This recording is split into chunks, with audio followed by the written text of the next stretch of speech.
नमस्कार दोस्तों, स्वागत है एक नए वीडियो में। हम लोग एडिटोरिया बुक में दिया हुआ बिहार इंटर स्तरीय एग्जाम के प्रैक्टिस सेट देख रहे हैं। आज प्रैक्टिस सेट नंबर 10 देखेंगे, जिसमें दिया हुआ 150 प्रश्नों को फुल डिटेल सोल्यूशन करेंगे। एक एक प्रश्न को चुन चुन को सोल्यूशन किया जाएगा। तो आइए शुरू करते हैं पहले प्रश्न से। पहला प्रश्न है कि निम्नलिखित किस पहाड़ी पर पूर्वी घाट पश्चिमी घाट से मिलता है।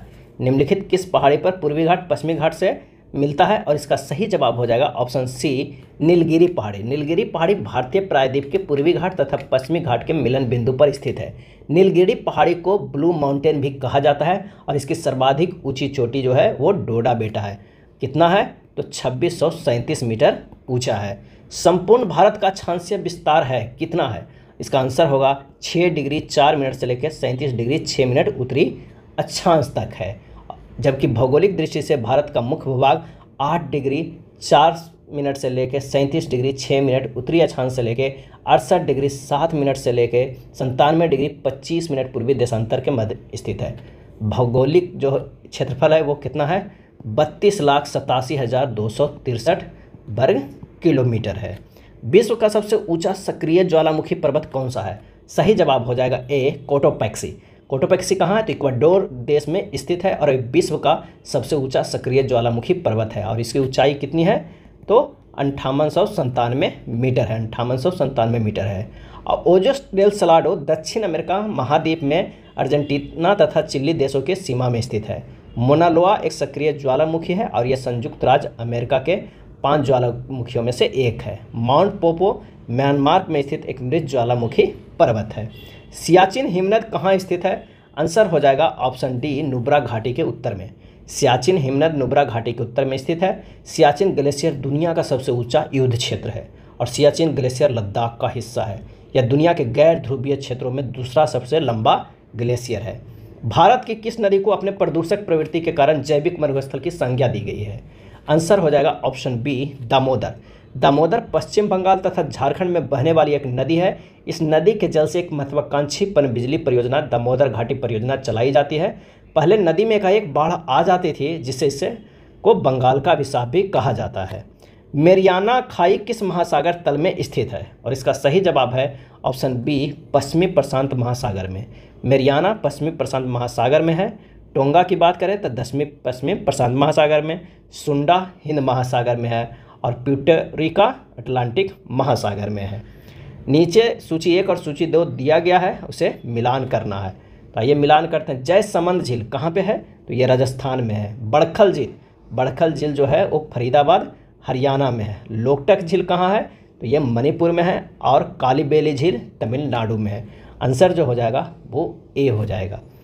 भारतीय संविधान का कौन सा भाग में संघ राज्य क्षेत्र का वर्णन है, और इसका सही आंसर हो जाएगा डी, भाग 8 में।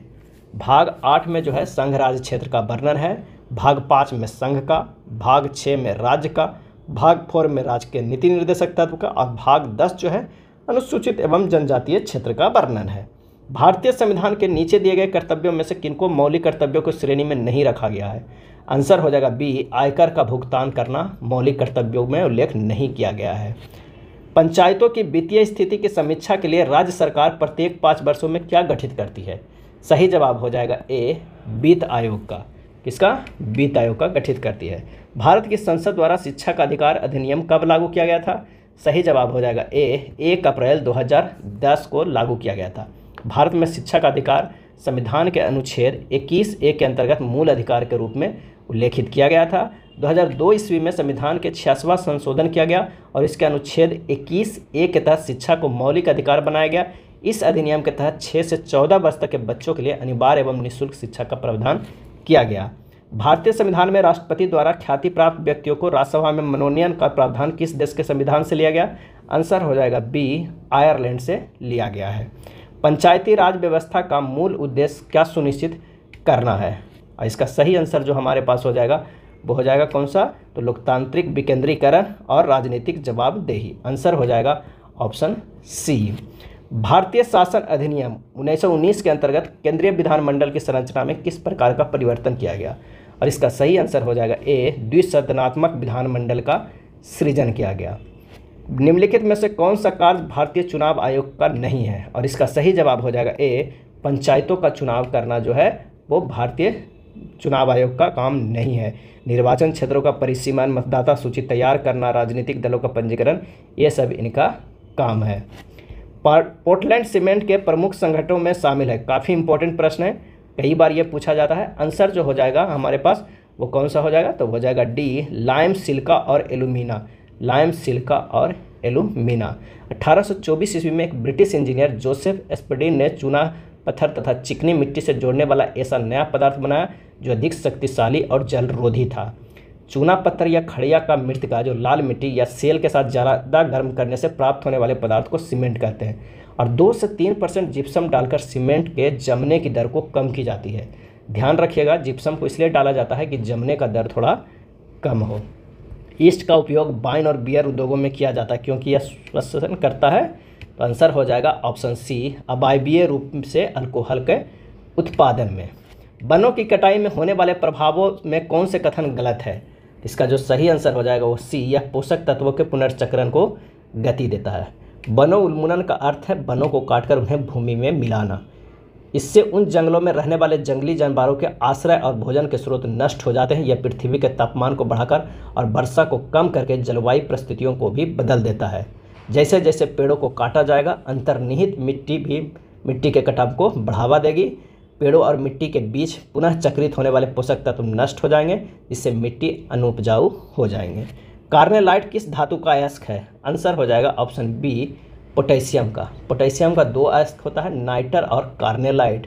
अगर मैग्नीशियम की बात करें तो 3 होगा, कितना होगा, 4 होगा, डोलोमाइट, इप्सम लवण, कीसेराइट और कार्नेलाइट मैग्नीशियम का भी अयस्क है। यूरेनियम के 2 है, कार्नेटाइट और पिंच ब्लेड। निम्नलिखित में से किस पदार्थ का शुद्धिकरण ऊर्ध्वपातन विधि से नहीं किया जाता है? आंसर हो जाएगा डी, फिटकीरी के।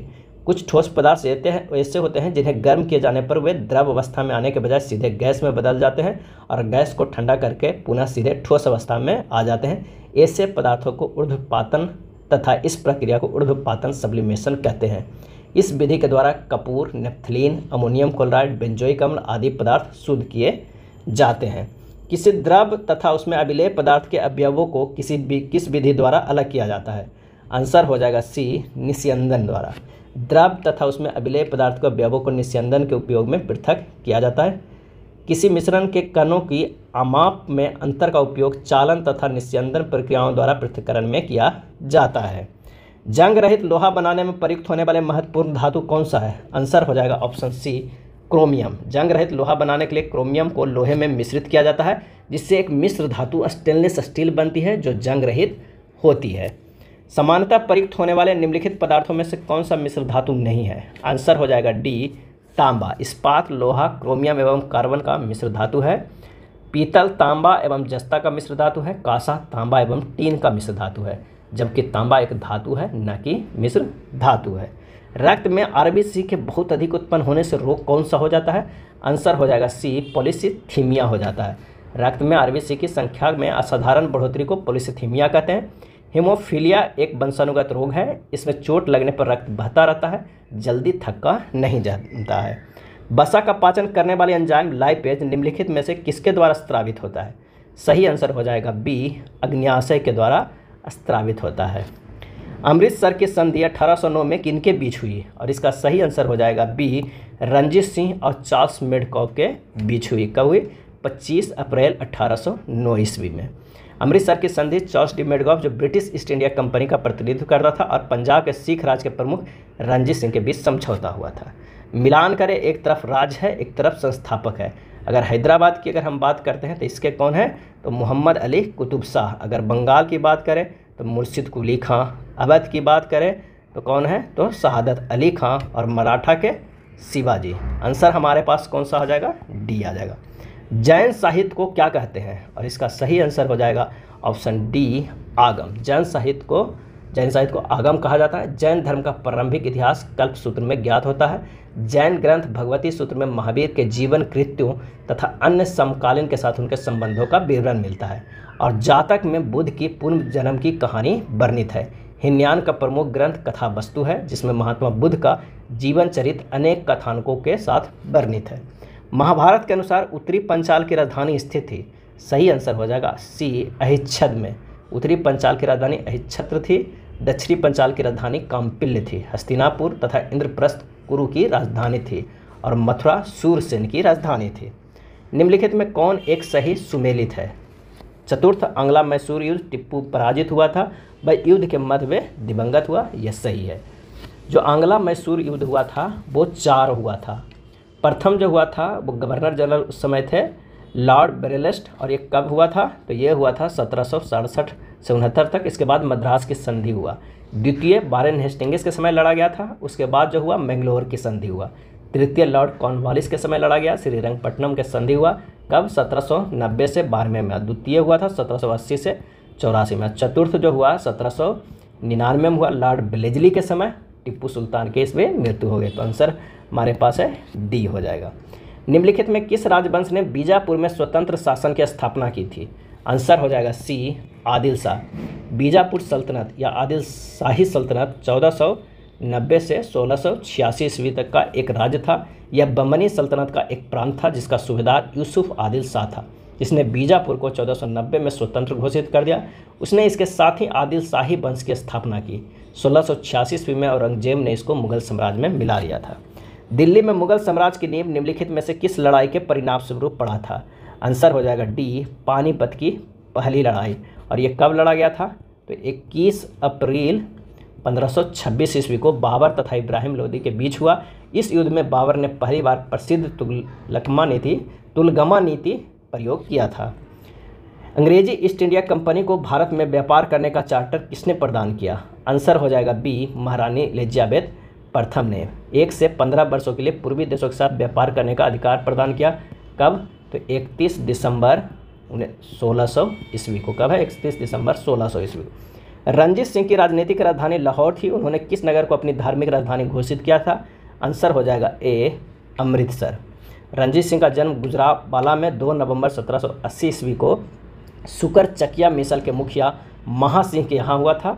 इनके दादा चरत सिंह ने 12 मिसलों में सुकर चकिया मिसल को प्रमुख स्थान दिया था। 1798-99 में रणजीत सिंह लाहौर का शासक बना और 25 अप्रैल 1809 ईस्वी में चार्ल्स मेडकॉफ और महाराजा रणजीत सिंह के बीच अमृतसर की संधि हुई। रणजीत सिंह का राज्य 4 सूबों में बटा था, पेशावर, कश्मीर, मुल्तान एवं लाहौर। अगला है महलबाड़ी व्यवस्था किसने तैयार किया था? इसका सही आंसर हो जाएगा ए, हॉल्ट मैकेंजी ने। महलबाड़ी व्यवस्था का प्रस्ताव सर्वप्रथम हॉल्ट मैकेंजी द्वारा लाया गया था। इस व्यवस्था के अंतर्गत भूमि पर ग्राम समुदाय का सामूहिक अधिकार होता था। महलबाड़ी व्यवस्था का प्रस्ताव सर्वप्रथम 1819 ईस्वी में हॉल्ट मैकेंजी द्वारा किया गया था। शांतिपूर्ण प्रतिरोध का सिद्धांत किसने प्रतिपादित किया था? सही आंसर हो जाएगा ए, अरविंद घोष ने। भारत में बजट व्यवस्था का आरंभ किस वायसराय के काल में हुआ? सही जवाब हो जाएगा ए, कैनिंग के कार्यकाल में हुआ था। निम्नलिखित दिल्ली के सुल्तानों में से किसने उत्तर भारत में कई शहरों की स्थापना की? सही आंसर हो जाएगा डी, फिरोज शाह तुगलक। फतेहाबाद, हिसार, फिरोजपुर, जौनपुर और फिरोजाबाद इसमें से प्रमुख शहर थे। एक्साइज ड्यूटी लगाई जाती है। आंसर हो जाएगा ऑप्शन सी, वस्तुओं के उत्पादन पे। उत्पादन कर केंद्र सरकार द्वारा लगाया जाता है, जो एक प्रकार का अप्रत्यक्ष कर है। अगर हम अप्रत्यक्ष कर की बात करें, अप्रत्यक्ष कर तो कौन कौन हो जाएगा? तो एक सीमा शुल्क हो जाएगा, सीमा शुल्क हो जाएगा, जीएसटी भी अप्रत्यक्ष कर में आएगा, केंद्रीय उत्पाद शुल्क, केंद्रीय बिक्री कर और सेवा कर, ये सब सभी जो है अप्रत्यक्ष में है। अगर हम प्रत्यक्ष की बात करें तो आयकर, निगम कर, उपहार कर, व्यय, संपत्ति कर, ये सब जो होगा प्रत्यक्ष कर होगा। किस योजना में गरीबी उन्मूलन और रोजगार में वृद्धि की बात कही गई थी? आंसर हो जाएगा बी, 6ठी योजना में कही गई। इस योजना के दौरान समन्वित ग्रामीण विकास कार्यक्रम जैसे महत्वपूर्ण कार्यक्रम शुरू किए गए थे। मस्तिष्क का कौन सा भाग सोचने का कार्य करता है? और इसका सही आंसर हो जाएगा ए, अग्र मस्तिष्क। जो प्रमस्तिष्क होता है, सेरेब्रम, थैलेमस तथा हाइपोथैलेमस मिलकर अग्र मस्तिष्क का निर्माण करते हैं। प्रमस्तिष्क मानव मस्तिष्क का 80 से 90% होता है। यह मस्तिष्क का वह भाग है जहाँ से ज्ञान, चेतना, सोचने, विचारने का कार्य संपादित किया जाता है। पश्च मस्तिष्क यानी अनुमस्तिष्क सेरेबेलम, पास तथा मध्यांश को समाहित करता है। अनुमस्तिष्क मस्तिष्क का दूसरा बड़ा भाग है जो ऐच्छिक पेशियां जैसे हाथ एवं पैर की पेशियों को नियंत्रित करता है। जीवाणुओं की कोशिका भित्ति निम्न में से किसकी बनी होती है? और इसका सही आंसर हो जाएगा ऑप्शन डी, पेस्टिडोग्लाइकन का बना होता है। प्रोथ्रोम्बिन मानव शरीर के निम्न में से किस शारीरिक क्रिया के लिए महत्वपूर्ण है? सही आंसर हो जाएगा बी, खून का जमना। प्रोथ्राम्बिन रुधिर के थक्के के रूप में जमने के लिए आवश्यक होता है। रक्त के थक्के जमने की प्रक्रिया के तहत थ्रोम्बिन फाइब्रिनोजेन को फाइब्रिन में परिवर्तित करता है। निम्नलिखित में से किन कोशिकाओं में केंद्रक नहीं होता है? तो आइए इसका आंसर देखते हैं किस में नहीं होता है। तो लाल रुधिर कोशिका में और पुट्टिकाणु यानी प्लेटलेट्स में। आंसर हो जाएगा सी 2 और 3 में। लाल रुधिर कोशिका एवं प्लेटलेट्स में केंद्रक नहीं पाया जाता है। अति शीतलन यानी सुपर कूलिंग किसी द्रव को खाली स्थान शीतल करना होता है। आंसर हो जाएगा बी हिमांक से नीचे। किसी द्रव या गैस को बिना ठोस बनाए हैं उसका ताप हिमांक से कम करना अति शीतलन सुपर कूलिंग कहलाता है। सिरके का रासायनिक नाम क्या है? आंसर हो जाएगा सी एसिटिक अम्ल। क्या है? एसिटिक अम्ल। सिरके का रासायनिक नाम एसिटिक एसिड या रासायनिक फार्मूला CH3COOH होता है। जब प्रकाश किरण सघन माध्यम से विरल माध्यम में जाती है तो क्या होता है? आंसर हो जाएगा ऑप्शन सी अभिलंब से दूर हटेगी। जब एक प्रकाश किरण सघन माध्यम से विरल माध्यम में गुजरती है तो आपतन का कोण अपवर्तन कोण से छोटा होता है, क्योंकि प्रकाश किरण अभिलंब से दूर झुक जाती है। जबकि प्रकाश किरणें एक विरल माध्यम से एक सघन माध्यम में गुजरती है तो आपतन का कोण अपवर्तन कोण से अधिक होता है, क्योंकि प्रकाश किरणें अभिलंब की ओर झुक जाती है। अल्फा, बीटा तथा गामा की वेदन शक्तियाँ अपने अवरोही क्रम में किस क्रम में होती है? आंसर हो जाएगा वो हो जाएगा कौन सा? तो वो हो जाएगा डी नहीं B gamma beta alpha. Alpha तथा बीटा तथा गामा वेदन शक्ति अपने अवरोही क्रम में गामा बीटा तथा अल्फा होती है। गामा किरणें की वेदन क्षमता अत्यधिक होती है, आयनन क्षमता न्यूनतम होती है। अल्फा किरणों की वेदन क्षमता बहुत कम होती है, जबकि बीटा किरणों की वेदन क्षमता अल्फा किरणों से अधिक होती है। सरल लोलक एक दोलक पूरा करने में जितना समय लगाता है उस सरल लोलक को क्या कहते हैं? उसको कहते हैं आवर्तकाल। ऑप्शन सी हो जाएगा। एक दोलन पूरा करने में लगे समय को आवर्तकाल कहते हैं। आवर्तकाल लोलक के द्रव्यमान पर निर्भर नहीं करता है। आवर्धक कांच में किस प्रकार का लेंस प्रयोग किया जाता है? आंसर हो जाएगा ऑप्शन सी उत्तल लेंस का प्रयोग किया जाता है। प्रकाश की गति निम्न में से किस माध्यम में न्यूनतम होगी? आंसर हो जाएगा डी कांच या शीशा में। प्रकाश ऊर्जा का ही एक रूप है जिसके द्वारा हम वस्तुओं को देख पाते हैं। प्रकाश एक विद्युत चुंबकीय अनुप्रस्थ तरंग है। एक माध्यम से दूसरे माध्यम में जाने पर प्रकाश की गति और तरंग दैर्घ्य में परिवर्तन होता है, लेकिन आवृत्ति जो है अपरिवर्तित रहती है। निर्वात में प्रकाश की अगर हम चाल देखा जाए तो 3 × 10⁸ मीटर पर सेकंड होता है। जल में प्रकाश की चाल 2 × 25 × 10⁸ मीटर पर सेकंड और कांच में प्रकाश की चाल 2 × 10⁸ मीटर पर सेकंड होता है। जनित्र या जनरेटर एक ऐसा उपकरण है जो क्या करता है? तो ये यांत्रिक ऊर्जा को विद्युत ऊर्जा में परिवर्तित करता है। बिल्कुल सही। विद्युत ऊर्जा को यांत्रिक ऊर्जा में गलत है। विद्युत चुंबकीय प्रेरण के सिद्धांत पर आधारित है, ये सही है। आंसर हो जाएगा डी। एक वस्तु को एक उत्तल लेंस के अक्ष पर उसके फोकस F1 और प्रकाशीय केंद्र O के बीच स्थित एक बिंदु पर रखा जाता है। निर्मित प्रतिबिंब कैसा होगा? तो वो होगा आभासी और बड़ा होगा। क्या होगा? आभासी और बड़ा होगा। हैलोजन लैंप का तंतु निम्न की मिश्र धातु का होता है। सही जवाब हो जाएगा ऑप्शन सी टंगस्टन एवं सोडियम का। हैलोजन लैंप का तंतु टंगस्टन एवं सोडियम की मिश्र धातु का बना होता है। लैंप के तनों में सोडियम मिला होने के कारण यह पीले रंग के प्रकाश को उत्पन्न करता है। आपस में जुड़ी दो आवेशित वस्तुओं के बीच विद्युत धारा नहीं प्रवाहित होती है यदि वे, और इसका आंसर हो जाएगा ऑप्शन डी समान विभव पर हो। केरल की शांत घाटी में स्थित वन किस प्रकार के वन का एक उदाहरण है? आंसर हो जाएगा सी उष्णकटिबंधीय वर्षा वन। केरल स्थित शांत घाटी यानी साइलेंट वैली अपनी जैव विविधता के लिए जानी जाती है। इस घाटी में उष्णकटिबंधीय वर्षा वन पाए जाते हैं। यहाँ की लकड़ियाँ कठोर होती है। यह जैव विविधता के लिए सर्वाधिक प्रसिद्ध है। यहाँ पादपों तथा प्राणियों की दुर्लभ प्रजातियाँ पाई जाती है। गरजने वाली चालीसा, कुद 50, चीखने वाला 60 पवने पृथ्वी के किस गोलार्ध में चलती है?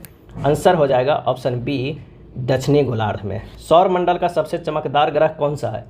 आंसर हो जाएगा डी शुक्र ग्रह। सौरमंडल का सबसे चमकदार ग्रह कौन सा है? शुक्र ग्रह। इसे सांझ अथवा भोर का तारा भी कहा जाता है क्योंकि यह सुबह में पूरब की दिशा में तथा शाम में पश्चिम की दिशा में दिखाई पड़ता है। शुक्र जो ग्रह है वो सौरमंडल का सबसे गर्म ग्रह माना जाता है। यह अन्य ग्रह के विपरीत दक्षिणावर्त दिशा में सूर्य की परिक्रमा करता है। पृथ्वी की आंतरिक परत नीफे के निर्माण में किन तत्वों की प्रचुरता है? नीफे, तो नीफे के नाम से ही पता चल रहा है निकेल और फेरस का बना हुआ। आंसर हो जाएगा ऑप्शन डी निकेल और फेरस।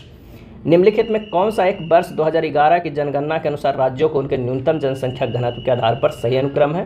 सही जवाब हो जाएगा ऑप्शन डी, अरुणाचल प्रदेश, मिजोरम, उसके बाद सिक्किम। जनसंख्या घनत्व अगर कहा जाए तो अरुणाचल प्रदेश के कितना है? 17 है, मिजोरम के 52 है और सिक्किम के 86 है। निम्नलिखित में कौन सी एक भारतीय सेना के कमांडो में से एक कमांड नहीं है? और इसका सही आंसर हो जाएगा ऑप्शन बी, उत्तर पूर्वी कमांड। संयुक्त राष्ट्र महासभा द्वारा स्वीकृत संकल्प के अनुसार अंतर्राष्ट्रीय शांति दिवस मनाया जाता है हर वर्ष कब? आंसर होगा सी, 21 सितंबर को मनाया जाता है। 13 फरवरी को विश्व रेडियो दिवस मनाया जाता है, 4 फरवरी को विश्व कैंसर दिवस मनाया जाता है और 21 फरवरी को अंतर्राष्ट्रीय मातृभाषा दिवस मनाया जाता है। निम्न में कौन सा भारतीय शहर गंगा नदी तट पर स्थित नहीं है? आंसर हो जाएगा ऑप्शन सी, लखनऊ। कानपुर, प्रयागराज, हरिद्वार, मिर्ज़ापुर, भागलपुर, वाराणसी, कन्नौज, पटना गंगा नदी के किनारे स्थित कुछ शहर हैं। चेरनोबिल में परमाणु दुर्घटना कब हुई थी? आंसर हो जाएगा ऑप्शन सी, वर्ष 1986 ईस्वी में हुआ था। 26 अप्रैल 1986 ईस्वी में परमाणु ऊर्जा संयंत्र के चौथे रिएक्टर में हुई थी। यह लागत और हताहत दोनों के मामले में आज तक का सबसे बड़ा भयानक परमाणु दुर्घटना रहा है। भारत के निम्न संग्रहालय में से किसका स्थान गलत ढंग से अंकित है? और इसका आंसर हो जाएगा बी, वस्त्रों का कैलिको संग्रहालय जो मुंबई है। वस्त्रों का कैलिको संग्रहालय गुजरात के अहमदाबाद में स्थित है। राष्ट्रीय रेल संग्रहालय नई दिल्ली में, सालर जंग संग्रहालय हैदराबाद में, नेपियर संग्रहालय तिरुवनंतपुरम में, ये सब सही है। वर्ष 2023 का बुकर पुरस्कार से किसे सम्मानित किया गया? आंसर हो जाएगा ऑप्शन ए, पॉल लिंच को दिया गया है जो एक आयरिश लेखक है। उनकी कृति था, कौन सा था? तो वो था प्रोफेट सॉन्ग। क्या है? प्रोफेट सॉन्ग के लिए। किस भारतीय राज्य ने ट्रांसजेंडर व्यक्ति की पहचान को मान्यता देने वाला पहला जन्म प्रमाण पत्र जारी किया? सही जवाब हो जाएगा ऑप्शन सी, राजस्थान। फीफा महिला विश्व कप 2023 का चैंपियन कौन देश बना? आंसर हो जाएगा बी, स्पेन बना। स्पेन ने इंग्लैंड को 1-0 से हराकर फीफा वुमेन्स वर्ल्ड कप 2023 का खिताब जीता। स्पेन के लिए विजय गोल ओल्गा कार्मोना ने खेल के 29वें मिनट में किया। स्पेन की टीम पहली बार वर्ल्ड चैंपियन बनी है। नए संसद भवन के प्रमुख वास्तुकार कौन है? आंसर हो जाएगा ऑप्शन बी, बिमल पटेल। कौन है? बिमल पटेल। निम्नलिखित में से किस कंपनी ने चौथे राष्ट्रीय जल पुरस्कार में सर्वश्रेष्ठ उद्योग श्रेणी में प्रथम स्थान हासिल किया? और इसका सही आंसर हो जाएगा ऑप्शन सी, एनटीपीसी जो है वो है बरौनी। किस भारतीय महिला मुक्केबाज ने महिला विश्व बॉक्सिंग चैंपियनशिप 2023 में स्वर्ण पदक जीता है? और इसका सही आंसर हो जाएगा option B, Nikhat Zareen. Nikhat Zareen 50 kilogram वर्ग में स्वर्ण पदक जीता है।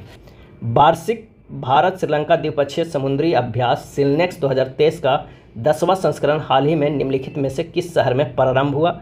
आंसर हो जाएगा ऑप्शन बी, कोलंबो में प्रारंभ हुआ। दादा साहेब फाल्के इंटरनेशनल अवार्ड 2024 में सर्वश्रेष्ठ अभिनेता का अवार्ड किसे दिया गया? इसका सही जवाब जो हो जाएगा वो कौन सा हो जाएगा? तो सी हो जाएगा, शाहरुख खान को।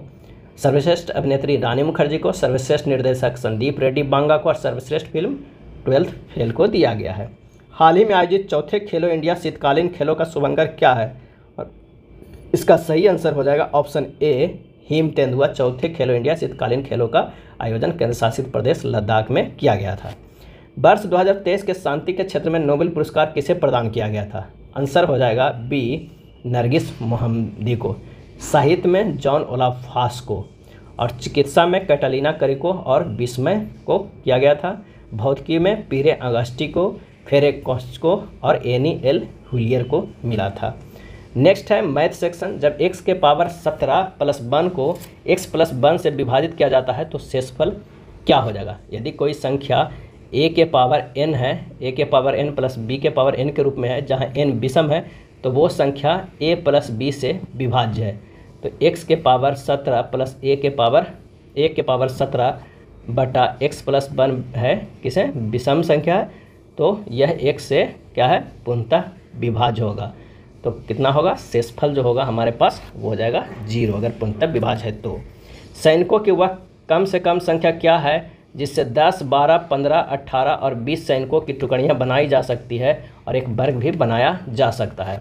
तो 10, 12, 15, 18 और 20 का हम एलसीएम ले लेंगे तो हमारे पास एलसीएम 180 आ जाएगा। पूर्ण वर्ग बनाने के लिए 180 को 5 गुना करना होगा। कितना होगा? 180 गुना अगर हम 5 करते हैं कितना आता है? 900। तो ये पूर्ण वर्ग है, तो आंसर हमारे पास हो जाएगा 900। वह सबसे बड़ी संख्या कौन सी है जिससे 456 और 553 को भाग देने पर क्रमशः 6 और 3 शेषफल बचता है? अगर 456 में से 6 घटा देंगे कितना होगा? 450 होगा। अब 553 में से 3 घटा देंगे तो 550, और इन दोनों को हम HCF निकाल देंगे तो हमारे पास आ जाएगा 50। वही सबसे बड़ी संख्या हो जाएगा, तो आंसर होगा 20। नेक्स्ट, इतना दिया हुआ है, इसका मान ज्ञात करना है। तो 13 के स्क्वायर माइनस 8 के स्क्वायर करेंगे तो कितना हो जाएगा? ये 105 आएगा। 8 8 64 हुआ, और 13 169, तो ये आ जा रहा है 105 और गुना 5 अब प्लस 4 है वो अंडर रूट में है, ये हो जाएगा अंडर रूट 529 बराबर ये हो जाएगा 23। सही आंसर होगा डी। धातु के घन को प्रत्येक भुजा की लंबाई 12 सेंटीमीटर है, इसे पिघलाकर 3 छोटे घन बनाए जाते हैं। इन घनों में से 2 की भुजाएं क्रमशः 6 और 8 सेंटीमीटर है। तीसरे घन के प्रत्येक भुजा की लंबाई क्या हो जाएगी? तो घनों के आयतन बराबर यहाँ पे करने पर तो 12 गुना 12 गुना 12 बराबर होगा 6 गुना 6 गुना 6 प्लस 8 गुना 8 गुना 8 प्लस x जो निकालना है तो x क्यू कर देते हैं यहाँ पे। अब जब ये आगे सोल्व करेंगे तो ये होगा 1728 बराबर 216 प्लस 512 प्लस x क्यू बराबर हो जाएगा 1728 माइनस इन दोनों के जोड़ के घटा देंगे तो 728, तो x क्यू बराबर कितना आ गया? 1000 आ गया। x बराबर हमारे पास कितना आ जाएगा? 10 सेंटीमीटर। आंसर जो हो जाएगा सी। दी गई आकृति O वृत्त का केंद्र है।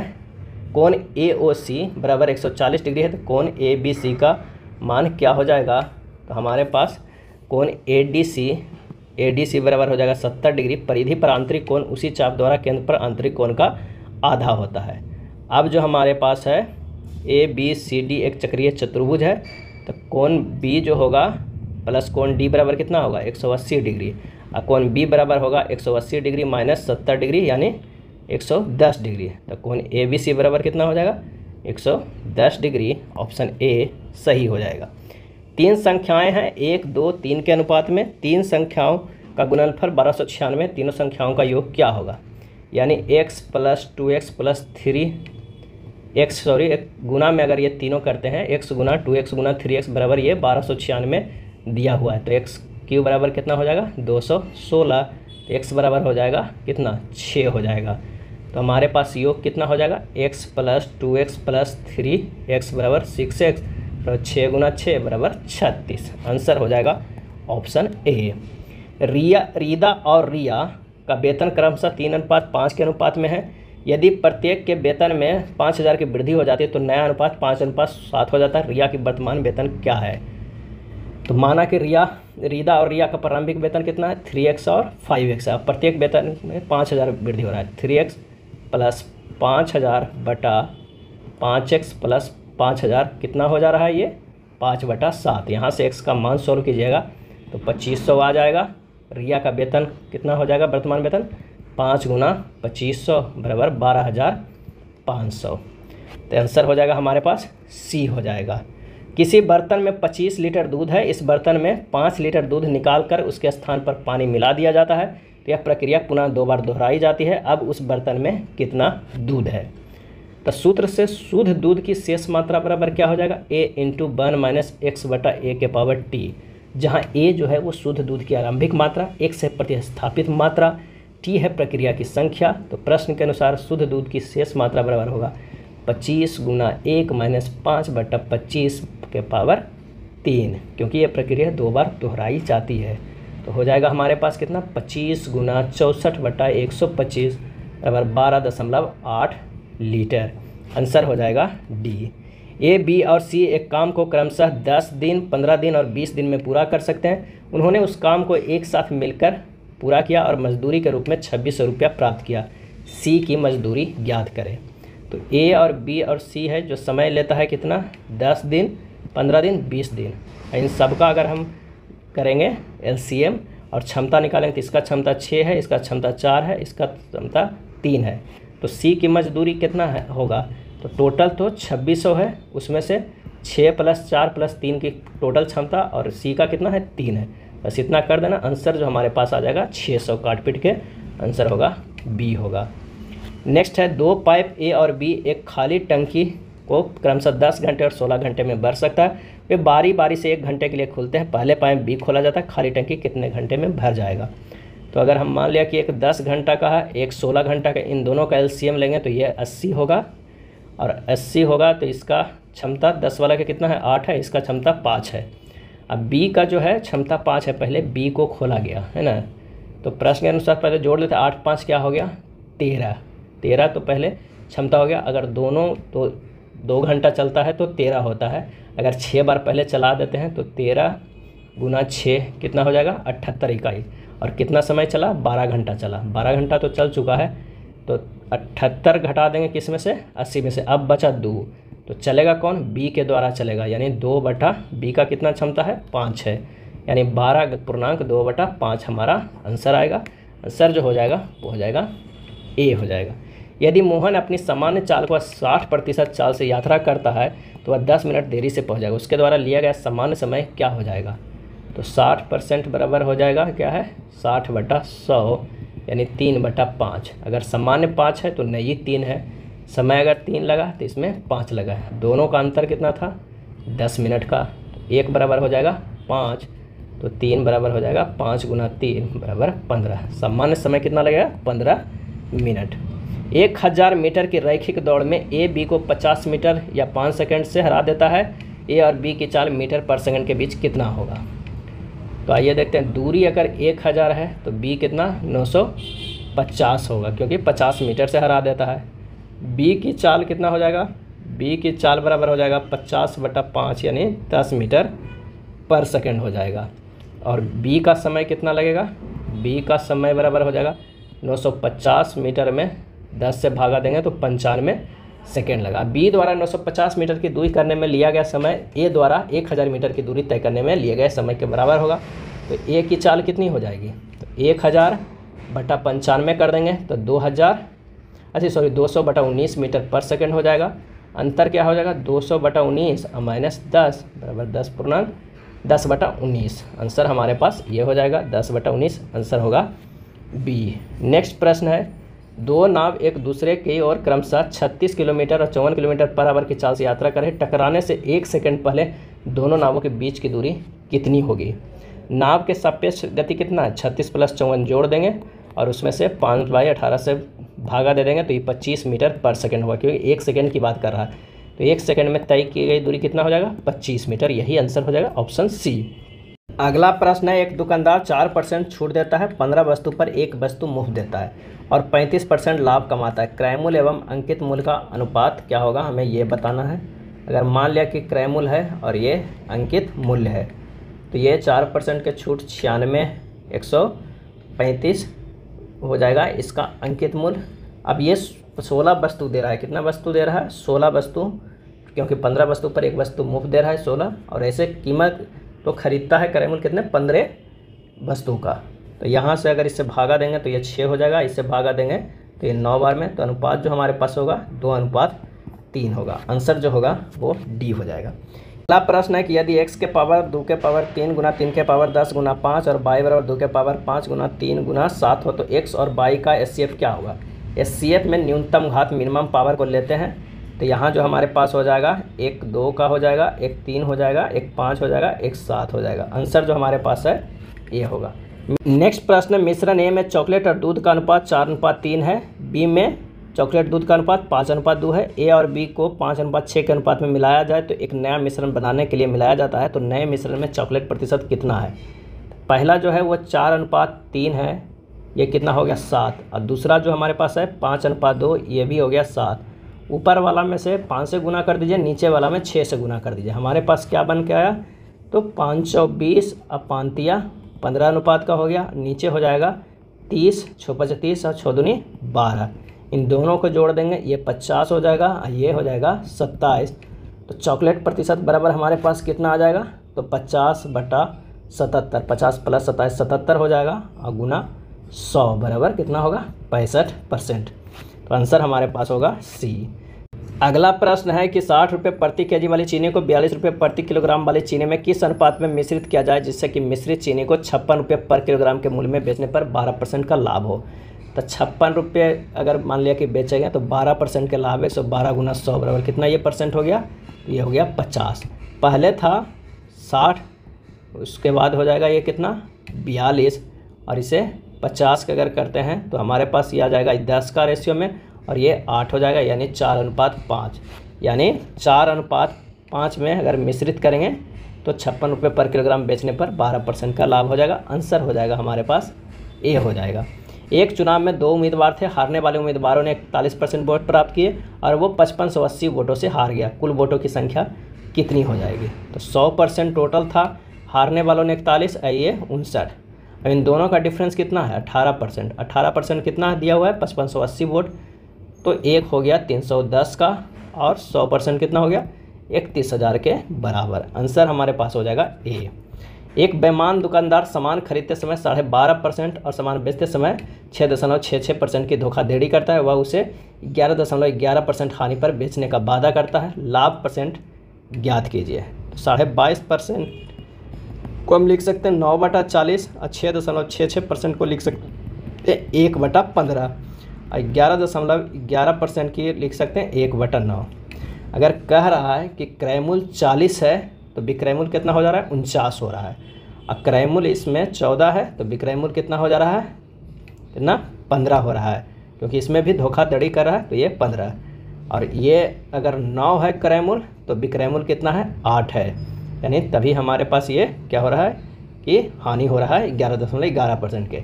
जब इसे सबको गुना कर देंगे तो हो जाएगा ये 5040, ये 5880, और इन दोनों को अगर हम रेशियो देखेंगे तो कितना होगा? 6:7 आएगा। तो कह रहा है कि लाभ परसेंट कितना है? तो एक, दोनों का डिफरेंस 1 है तो एक ही लाभ है, 1/6 गुना 100, क्योंकि 6 में खरीदा 7 में बेचा तो लाभ इतना हो जाएगा 16.66%। आंसर जो होगा वो कितना हो जाएगा? बी हो जाएगा। चलिए अगले प्रश्न पे चलते हैं। अगला प्रश्न क्या है कि यदि 5 वर्षों में यदि मूलधन और 5 वर्षों के साधारण ब्याज में 10:7 का अनुपात है तो ब्याज की दर क्या हो जाएगा? तो ब्याज दर आर है तो साधारण ब्याज बराबर क्या होता है? तो 7/10 गुना 5 गुना r/100 कर दीजिएगा तो आ जाएगा आर बराबर कितना? 14%। डायरेक्ट है, सिंपल है, डी हो जाएगा। 1000 रुपये की राशि पर 10% प्रति वर्ष की दर से साधारण ब्याज और चक्रवृद्धि ब्याज के बीच 4 वर्ष का अंतर क्या होगा? हमें ये निकालना है। तो 4 साल में चक्रवृद्धि ब्याज का प्रतिशत क्या हो जाएगा? 10 + 10 + 10 गुना 10/100, ये कितना हो जाएगा? 21%। उसके बाद लिखाएंगे 21 + 21 + 21 गुना 21/100, ये हो जाएगा 46.41%। 4 साल का साधारण ब्याज कितना होगा? 40%, और 4 साल के चक्रवृद्धि ब्याज कितना हो गया? 46.41%, यानी 6.41%, यानी 1000 के हम निकाल देंगे 6.41%, तो हमारे पास अंतर आ जाएगा कितना? 64.1 रुपया का। सही जवाब हो जाएगा ऑप्शन डी। 32 और 69 के बीच के सभी अभाज्य संख्याओं का औसत क्या होगा? तो उस 32 और 69 के बीच में अभाज्य संख्या जो है वो 37 है, प्लस 41 है, प्लस कौन है? 43। 47 भी अभाज्य संख्या है, 53 भी अभाज्य संख्या है, 59 भी है, 61 भी है, 67 भी है। और इन सब को डिवाइड कर देंगे 8 से तो हो जाएगा 408/8, आ जाएगा कितना? 51। आंसर हो जाएगा सी। अगला प्रश्न है, एक संगठन में सभी कर्मचारियों का औसत वेतन 10,000 है, 10 तकनीशियनों का औसत वेतन 8,000 है और शेष का औसत वेतन 14,000 है, तो संगठन में कर्मचारियों की कुल संख्या कितनी है?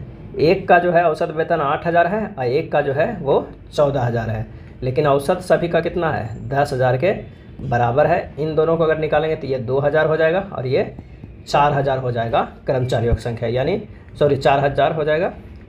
तो कर्मचारियों की संख्या 2:1 होगा। अब 2 इकाई बराबर जो कितना होगा? 2 इकाई बराबर है 10 कर्मचारी। कितना है? 10 कर्मचारी। तो 1 इकाई बराबर कितना हो जाएगा? 5 कर्मचारी। तो 3 इकाई बराबर हमारे पास क्या है? 2 + 1 ही टोटल इकाई है। 3 इकाई बराबर कितना हो जाएगा? तो 5 × 3 बराबर 15 कर्मचारी। आंसर होगा ऑप्शन सी। नेक्स्ट प्रश्न है, निश्चित रेखा आरेख में वर्ष 2016 से 20 के दौरान एक कंपनी द्वारा अंकित किया गया सालाना लाभ प्रतिशत दर्शाया गया। वर्ष 2016 से 2020 के दौरान कंपनी द्वारा अर्जित किया गया औसत लाभ प्रतिशत क्या हो जाएगा? तो औसत लाभ निकालने के लिए क्या करना होगा? सभी को अगर हम अर्जित लाभ को जोड़ेंगे तो 270 बटा कितना हो जाएगा? 5 से भागा दे देंगे, 54% हो जाएगा। कितना हो जाएगा? 54%। आंसर हो जाएगा ऑप्शन डी। लड़कों की एक पंक्ति में एक लड़के का स्थान दोनों ओर से 20वां है। दोनों ओर से क्या है? 20वां है, यानी 19, 19 और ये 20वां है, तो 38 है 39। आंसर जो हमारे पास हो जाएगा कितने पंक्ति में लड़के हैं? 39 है। यदि अक्षरों को वर्णानुक्रम में व्यवस्थित किया जाए तो कितने अक्षर शब्द फ्रेंड्स में अपना स्थान नहीं बदलेगा? ये लिखा हुआ FAINTS। अगर इसे अंग्रेजी वर्णमाला के अनुसार करेंगे तो AFINST, यानी एक जो ये नहीं बदला और एक ये नहीं। आंसर हो जाएगा ऑप्शन बी। अगर एक घड़ी के फलक को 3 बराबर भागों में बांटा जाए तो हर भाग के अंकों का योग बराबर है, तो वह योग क्या है? तो घड़ी में अंक जो होता है 1 से लेकर कितना तक होता है? 12 तक होता है। यदि किसी घड़ी के फलक को 3 बराबर भागों में बांटा जाए तो प्रत्येक भाग के अंकों का योग का जो होगा योग बराबर होगा। तो हमारे पास जो आंसर आएगा किस तरह? श्रृंखला का योग होगा यानी इंटू n+1/2। n जो है 12 है, 12 इंटू 12 + 1/2 यानी 13 गुना 6 क्या हो जाएगा? 13 गुना 6 यानी 78। यानी टोटल जो हमारे पास आएगा 78 और 3 बराबर भागों में विभाजित किया गया तो 78/3 कितना होगा? 26। यही हमारा आंसर आ जाएगा ऑप्शन सी। रेस्ट शब्द के अक्षरों को कितने अलग अलग तरीक़ों से व्यवस्थित किया जा सकता है? तो शब्द के अक्षरों की संख्या 4 है, तो इसे व्यवस्थित करने के लिए फैक्टोरियल 4 करेंगे, यानी 4 गुना 3 गुना 2 गुना 1 होगा। आंसर हो जाएगा 24D। अशोक 8 किलोमीटर दक्षिण की तरफ गया और पश्चिम में मुड़कर 3 किलोमीटर चला। दक्षिण की ओर वो गया कितना? 8 किलोमीटर। उसके बाद पश्चिम मुड़ा और उसके बाद गया 3 किलोमीटर। ये 8 किलोमीटर, ये 3 किलोमीटर। उसके बाद कह रहा है कि वह उत्तर की तरफ मुड़ा और 5 किलोमीटर गया। कितने गया? 5 किलोमीटर चल। अंत में वह पूरब की दिशा और मुड़ा और 3 किलोमीटर। पूरब की दिशा मुड़ा और कहाँ गया? 3 किलोमीटर, यानी इस पॉइंट पे आ गया। कह रहा है कि अशोक आरंभिक स्थान से किस दिशा में है? तो ये दक्षिण दिशा में है, यहाँ से। तो आंसर हो जाएगा ऑप्शन डी। निम्नलिखित विकल्पों में वह शब्द चुनिए जो दिए गए शब्दों के अक्षरों का प्रयोग करके बनाया जा सकता है अथवा नहीं बनाया जाता। रिफॉर्मेशन। आंसर हो जाएगा वो रिफ्रैक्ट में सी का प्रयोग हुआ है, जो कि रिफॉर्मेशन में उपस्थित नहीं है। आंसर होगा सी। क्या भारत सरकार को किसानों को मुफ्त बिजली की आपूर्ति करनी चाहिए? ये कथन है। तर्क: नहीं, सरकार को किसी को मुफ्त बिजली नहीं देनी चाहिए। हाँ, किसान बिजली का भुगतान करने की स्थिति में नहीं है। आंसर हो जाएगा ऑप्शन बी, यदि केवल तर्क सेकंड मजबूत है तो। एक विशिष्ट कुटभाषा इतना को इस तरह लिखा जाता है, उसी कुटभाषा में एनिमल को किस प्रकार लिखा जाएगा? यह आसान प्रश्न है, इसे सोल्व कर लीजिएगा। आंसर जो होगा वो होगा ए। विजया जो है अरुणा की बहन है। विजया जो है वो अरुण की बहन है। डेविड राकेश का भाई है। राकेश विजया का बेटा है। डेविड का विजया से क्या संबंध है? तो आंसर जो हमारे पास हो जाएगा वो हो जाएगा कौन सा? बेटा हो जाएगा। पी का मुख दक्षिण की ओर है। पी का जो हमारा मुख है वो दक्षिण का है। वो वामावर्त दिशा में 135 डिग्री घूमता है, तो वो फिर दक्षिणावर्त दिशा में 120 डिग्री घूमता है। अब वह किस दिशा की ओर मुख किया हुआ है? तो आंसर हो जाएगा डी, दक्षिण पूर्व में। पी को घुमाव हो जाएगा -135 डिग्री या +120 डिग्री बराबर -15 डिग्री वामावर्त। क्या होगा? वामावर्त, यानी हो जाएगा दक्षिण पूर्व हो जाएगा।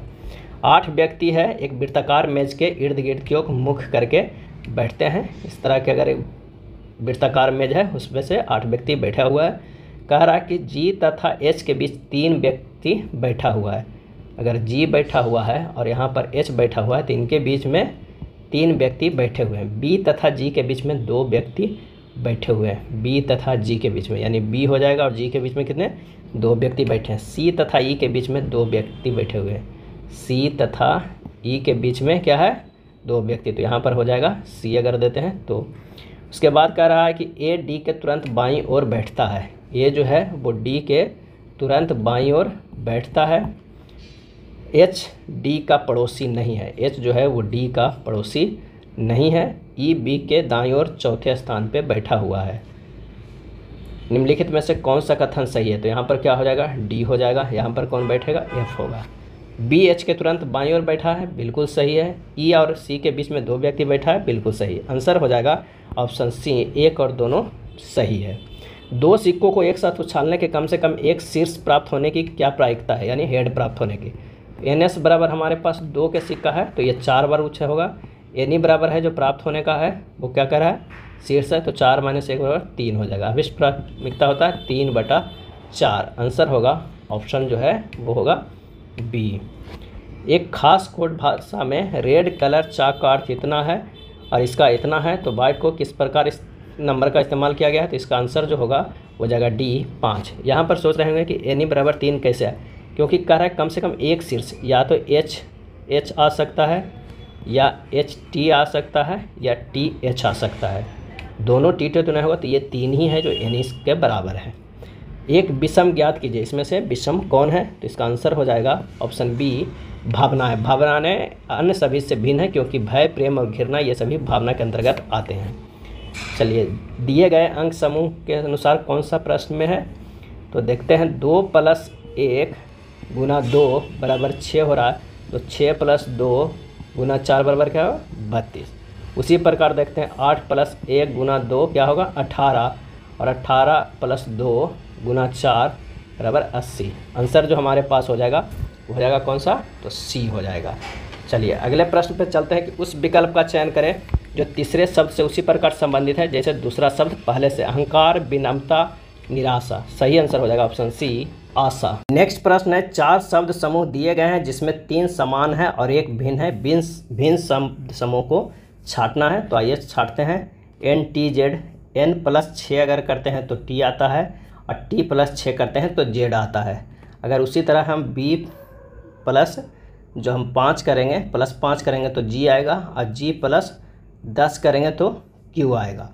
L + R करेंगे तो +6 आएगा, L + 6 करेंगे तो R आएगा, R से +6 करेंगे तो X आएगा। यानी +6 का ये सीरीज चल रहा है और इसमें +5 और +10 का, तो आंसर जो हमारे पास भिन्न है वो B होगा। नेक्स्ट प्रश्न है, एक निश्चित कोड भाषा में यदि इसको इस तरह रूप में लिखा जाता है तो इसको समान कोड भाषा में कैसे लिखा जाएगा? यहाँ पर क्या किया गया है कि अगर जो व्यंजन है उसमें से +4 करना है और स्वर में क्या करना है? +2 जोड़ना है। तो आंसर हमारे पास कौन आ जाएगा? वो हो जाएगा डी का। एक निश्चित कोड भाषा में मिक्सचर को इतना और फ्लोर को 85 लिखा जाता है, उसी भाषा में मर्जर को कैसे लिखा जाएगा? शब्द के सभी अक्षरों को जोड़ा जाता है और फिर शब्द के अक्षरों की संख्या भी जोड़ दी जाती है। तो यहाँ मिक्सचर को अगर M का है 13 + 9 + 24 + 20 + 21 + 18 + 5 और प्लस हमारे पास क्या आ जाएगा? तो वो 7 गो शब्द है, 3 3 6 1 7, टोटल कितना आ गया है? 117 आ गया। उसी तरह अगर हम देखेंगे 7 अक्षर है इसलिए 7 अतिरिक्त जोड़ा गया है। मर्जर में 3 3 6 इसमें अतिरिक्त जो है वो 6 जोड़ा जाएगा, तो टोटल हमारे पास आ जाएगा 72। ऑप्शन डी हो जाएगा। प्रश्न चिन्ह के स्थान पर आकार दी गई श्रृंखला को पूरा कर सकता है। तो यहाँ पर देखिए x से -3 गया u होगा, u से -5 गया p हुआ, p से -3 गया m होगा, m से -5 जाएगा तो वो h होगा। यानी हमारे सीरीज -3 -5 -3 -5 का चल रहा है। आंसर हमारे पास आ जाएगा बी h का। प्रश्नवाचक चिन्ह को प्रतिस्थापित कर सकता है कौन सा? तो आइए 13 से 19 +6 हो गया, 19 से 31 +12, 31 से 24, यानी 6 6 दूनी 12, 12 दूनी 24, ये जुट रहा है तो ये हो जाएगा 31 प्लस क्या हो जाएगा? 24। आंसर हमारे पास क्या आ जाएगा? तो 31 और 24 55, यही आंसर हो जाएगा ऑप्शन डी। क्रमिक रूप से रखने पर श्रृंखला पूरी हो जाएगी कौन सा? तो इसका जो सही आंसर हो जाएगा वो हो जाएगा ए। चलिए प्रश्नवाचक को बदल सकते हैं कौन सी संख्या से? तो यहाँ पर लॉजिक क्या है? प्रत्येक पंक्ति में अगर हमारे पास ए है बी है तो ये AB/2 किया गया है, यानी 14 है और गुना 4/2 किया गया है, 2 से भागा देगा 28 हो जा रहा है। उसी तरह 21 गुना 6/2 किया गया है, 3 से गुना किया है, गुना 8/2 किया गया है, 4 से गुना करेंगे तो हमारे पास आ जाएगा कितना? तो 45 दूना 90, 90 दूना 180, आंसर होगा डी। कुछ जो है कॉटेज वो क्या है? तो वो हमारे पास कुछ कॉटेज है जो है हट है, और कह रहा है सभी हट जो है वो क्या है? तो वो शेड है। तो यहाँ से निकल जाएगा कुछ शेड कॉटेज है, बिल्कुल सही। कोई शेड कॉटेज नहीं है, ये गलत। आंसर हो जाएगा ऑप्शन बी, केवल निष्कर्ष 1 जो है वो अनुसरण करता है। बी ए का इकलौता पुत्र है, बी जो है वो ए का इकलौता पुत्र है। सी डी की माँ है, सी जो है वो डी की माँ है, ए सी की माँ है, ए जो है वो किसकी है? ए सी की माँ है। बी और डी के बीच क्या संबंध है? बी और डी के बीच क्या संबंध है? आंसर हो जाएगा बी, डी का मामा है। आंसर हो जाएगा सी। एक महिला की तस्वीर देखकर विनीता ने कहा वह मेरे पिता, विनीता जो है, विनीता वो कहता वह मेरे पिता के भाई के पिता के पत्नी है। यानी वो कौन हो जाएगा? विनीता के पिता की पत्नी, तो वो हो जाएगा दादी। यानी हमारे पास हो जाएगा, दिख रहे तो महिला विनीता से किस प्रकार संबंधित है? तो आंसर हो जाएगा डी, पिता की माता यानी दादी, डी हो जाएगा। शब्द इथिकल में प्रत्येक स्वर को अंग्रेजी वर्णमाला श्रृंखला में अगले अक्षर में बदल दिया गया है और प्रत्येक व्यंजन को अंग्रेजी वर्णमाला श्रृंखला में पिछले अक्षर में बदल दिया गया। नवगठित शब्द में बाएं से तीसरे और दाएं से पहले अक्षर के बीच अंग्रेजी वर्णमाला श्रृंखला में कितने अक्षर हैं? तो जब इसे बदलिएगा तो इथिकल को, तो ये किस तरह का आएगा? F S G J B B क्या आएगा? आंसर जो हो जाएगा ऑप्शन 3। उस समूह का चयन कीजिए जिसमें संख्या उसी प्रकार संबंधित है। 312, 24, 13, 645, 43, 15 में देखना है। तो 24 गुना अगर 13 करते हैं तो 312 आता है। उसी तरह अगर हम देखते हैं 374 किसके गुना से आएगा? तो 22 गुना 17 से आ रहा है। तो आंसर हो जाएगा ऑप्शन कौन सा? तो वो ऑप्शन हो जाएगा डी। नेक्स्ट है, स्टार चिन्हों को क्रमिक रूप से बदलने और दिए गए समीकरण को संतुलित करने के लिए गणितीय चिन्हों का सही संयोजन का चयन कीजिए। इसका सही जवाब जो हो जाएगा वो हो जाएगा सी। कथन है सभी जो कंप्यूटर है, ये सभी कंप्यूटर है वो क्या है? लैपटॉप है। ये लैपटॉप है, ये लैपटॉप हो जाएगा, ये कंप्यूटर हो जाएगा। उसके बाद कह रहा है प्रश्न कि सभी लैपटॉप जो है वो क्या है? ये मोबाइल फ़ोन है, मोबाइल फ़ोन है। कुछ मोबाइल जो हमारे पास है वो क्या है? टैबलेट है। क्या है? टैबलेट है। अब निष्कर्ष में कुछ मोबाइल कंप्यूटर है, बिल्कुल सही। सभी कंप्यूटर मोबाइल है, बिल्कुल सही। कुछ कंप्यूटर टैबलेट है, गलत। आंसर हो जाएगा ऑप्शन बी, केवल निष्कर्ष 1 और 2 अनुसरण करते हैं। निम्नलिखित में से कौन सा विकल्प है जो अंग्रेजी शब्दकोश में दिखाई देंगे क्रम में, सही क्रम में? तो आंसर हो जाएगा ऑप्शन सी। नेक्स्ट प्रश्न है कि दिए गए विकल्पों में से प्रश्नवाचक को प्रतिस्थापित करेगा कौन सा संख्या से? तो यहाँ पर देखते हैं 80 - 7 करते हैं तो 73, इसमें से -9 करते हैं तो 7 9, अब क्या होगा? तो ये 11 तो 53 हो रहा है, फिर 13 तो 40 हो रहा है, अब क्या होगा? -15 होगा, हमारे पास आ जाएगा 25। सही आंसर होगा बी। शब्दों को तरीके से व्यवस्थित करें और उचित विकल्प चुनें। तो होगा milli, centi, deci, deca, hecto, kilo. Answer होगा डी। नेक्स्ट है सावन की वर्तमान आयु अक्षय की आयु से 4 गुना है। अब से 10 साल बाद सावन की उम्र अक्षय से दुगनी होगी। सावन की वर्तमान आयु क्या है? माना कि अगर हम सावन की आयु x मानते हैं तो अक्षय का कितना होगा? x/4 हो जाएगा। अब x प्लस जो है 10 बराबर क्या हो जाएगा? ये दुगनी हो जाता है x/4 + 10, यानी इसे हल करेंगे तो ये हो जाएगा x + 40/4, ये 2 2 से कट जाएगा, 2 हो जाएगा, यानी 2 इधर चल जाएगा तो 2x + 20 बराबर हो जाएगा x + 40। ये इधर आ जाएगा 2x - x बराबर 40 - 20, x बराबर कितना आ जाएगा? 20 वर्ष। यही हमारे पास आ जा रहा है सावन की वर्तमान आयु। आंसर हो जाएगा बी। नेक्स्ट प्रश्न है यदि 19 जुलाई 2000 को बुधवार था तो 15 जून 2012 के सप्ताह में कौन सा दिन होगा? ये आप लोगों के लिए होमवर्क रहा, आप इसे अपने सोल्व कर लीजिएगा। इसका जो आंसर है वो हो जाएगा शुक्रवार। अगर आप नहीं सोल्व होता है तो सनबिक मैथ पर काफ़ी अच्छा वीडियो जो है कैलेंडर का अपलोड किया गया है, एक बार उससे देखिए और ये प्रश्न चुटकी में आप हल कर लीजिएगा। तो आप सनबिक मैथ पर जा सकते हैं देखने, लिंक डिस्क्रिप्शन में दिया हुआ है। दिए गए प्रश्न में लुप्त संख्या ज्ञात कीजिए। तो यहाँ पर से लुप्त संख्या करते हैं तो 8 गुना 2 करते हैं तो 16 होता है, 16 गुना 2 करते हैं तो 32, 9 गुना 2 18, 18 गुना 2 36, 10 गुना 2 20, 20 गुना 2 40। आंसर बी होगा। 36 सेकंड में घंटा सुई कितने डिग्री का कोण बनाती है? 36 सेकंड में यानी 36/60 मिनट यानी 3/5 मिनट। 1 मिनट में घंटे की सुई द्वारा बना कोण 1 डिग्री/2 यानी ½ डिग्री होता है, तो 3/5 मिनट में बना हुआ 1/2 गुना 3/5 बराबर 3/10 डिग्री। आंसर हो जाएगा ऑप्शन कौन सा हो जाएगा? ऑप्शन हो जाएगा सी। जिस प्रकार पेड़ आम से संबंधित है उसी प्रकार वाइन किससे संबंधित है, तो आंसर हो जाएगा डी, अंगूर से। प्रश्नवाचक को बदल सकती है कौन सी संख्या, तो आइए इसे सोल्व करते हैं। प्रत्येक पंक्ति में पहली संख्या का वर्ग अन्य दूसरे गुणनफल के बराबर हो जाएगा, यानी 12 गुना 12 बराबर है 9 गुना 16। उसी तरह अगर हम 12 के स्क्वायर ये हो जाता है 9 गुना 16 के, 9 के स्क्वायर हो जाएगा 3 गुना 27 के। उसी तरह 14 के स्क्वायर 196 जो हो जाएगा वो कितने के, तो इसका जो आंसर हो जाएगा वो 7 गुना 28 196 हो जाएगा। आंसर हो जाएगा ऑप्शन ए। नेक्स्ट अगर हम बात करते हैं तो मैट्रिक्स का प्रश्न है, तो इसका जो आंसर हो जाएगा वो कौन सा हो जाएगा, तो 140 का जो हो जाएगा वो हो जाएगा बी। कौन सा होगा, बी हो जाएगा। यहाँ पर मैट्रिक्स दिया हुआ है, इससे निकालना है, तो ये बी हो जाएगा।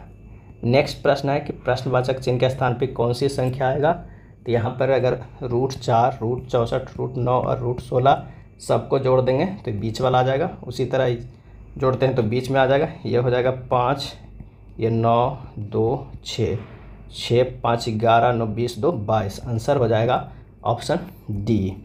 4 विकल्पों में से दिए गए आंकड़े x का सही पानी का छवि कौन सा होगा, तो आंसर हो जाएगा सी। 143 का क्या हो जाएगा, डी आंसर। 144 की अगर हम बात करते हैं तो हो जाएगा सी।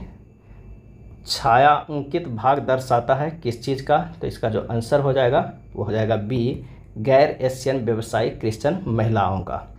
4 विकल्पों में से उपयुक्त आकृति का चयन करें जो आकृति मैट्रिक्स को पूरा करे, इसका जवाब हो जाएगा वो हो जाएगा ए। कौन सी उत्तर आकृति दी हुई प्रश्न आकृति को पूरा करेगी, प्रश्न आकृति अगर ये है, इसका जो सही जवाब हो जाएगा वो हो जाएगा ए। 148 का फिगर वाला का आंसर क्या हो जाएगा, तो सी हो जाएगा। 149 का क्या हो जाएगा, तो डी हो जाएगा।